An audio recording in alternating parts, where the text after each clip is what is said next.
Chapter 12. Wisemen from the East.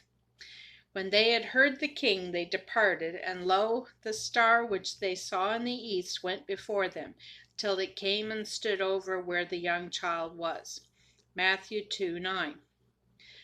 Hello, my name is Florian, and this is Ignatius. Hello, my name is Dominic. Ignatius and I have been following that star for over a year now.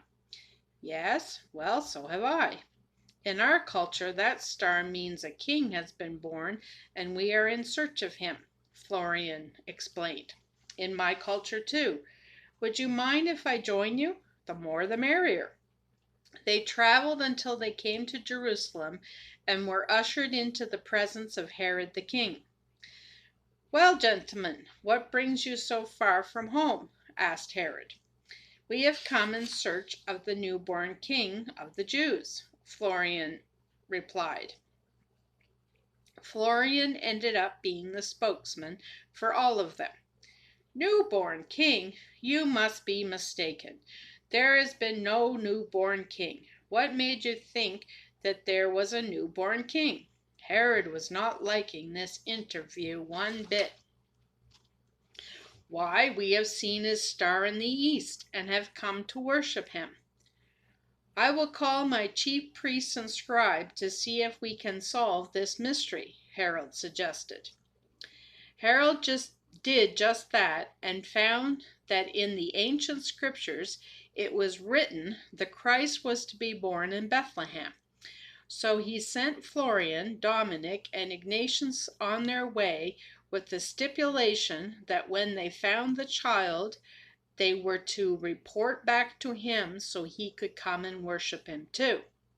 However, before they left, he asked them how long they had been searching for this newborn king, and was surprised to find it was almost 2 years.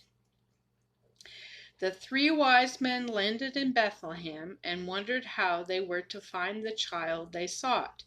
They inquired at many places, and all they could find out through much laughter was that no one knew of any king that had been born there recently, and they were told to try Jerusalem.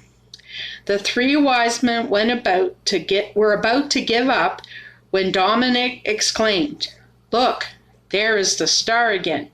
It is moving again. How wonderful! It has guided us thus far, so it will not fail us now." Ignatius and Florian agreed, and this time they found themselves in a town called Nazareth.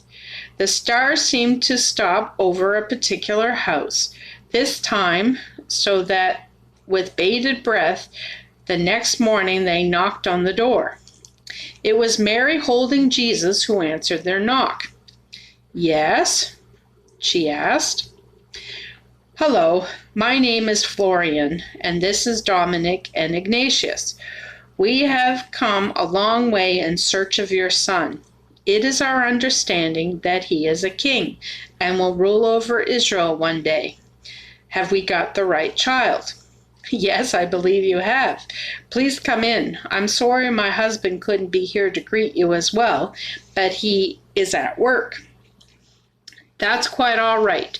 We won't stay long. We just have some gifts we would like to give to the baby, and then we will go." "What is his name?" "It's Jesus." The wise men from the east presented Mary gifts of gold, frankincense, and myrrh. She was so overwhelmed with these wonderful gifts that she did not know quite what to say at first. But the wise men soon put her at ease, and they had a lovely visit. When the wise men heard the story of Jesus' birth, they were astonished that a king would have been born in such a low estate, and that he now lived in such a little house. However, they soon departed, and that night all of them were given dreams warning them not to go back to Herod, but to go home another way. "Oh, Joseph, I wish you could have met them. They were such nice men, and to think that just by seeing a new star appear, they knew our son had been born. That is 2 witnesses now whom God hath made aware of our son being born, the angels and a star. Yes, Mary, it is all so strange. Well, I'm tired. That night Joseph also had a dream warning him to flee to Egypt. He was told that Herod was seeking to destroy Jesus. So that very night Joseph arose from his sleep and told Mary to pack because they were leaving for Egypt. Herod was furious when he learned the wise men had not come back to tell him where the child king was. So in retaliation, he ordered that all the boys 2 years old and younger who lived in Bethlehem were to be killed. Mary, Joseph, and Jesus stayed in Egypt until Joseph had another dream telling him it was okay to return to Israel.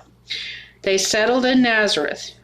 By going to Egypt and settling in Nazareth, 2 prophecies of Jesus' life were fulfilled.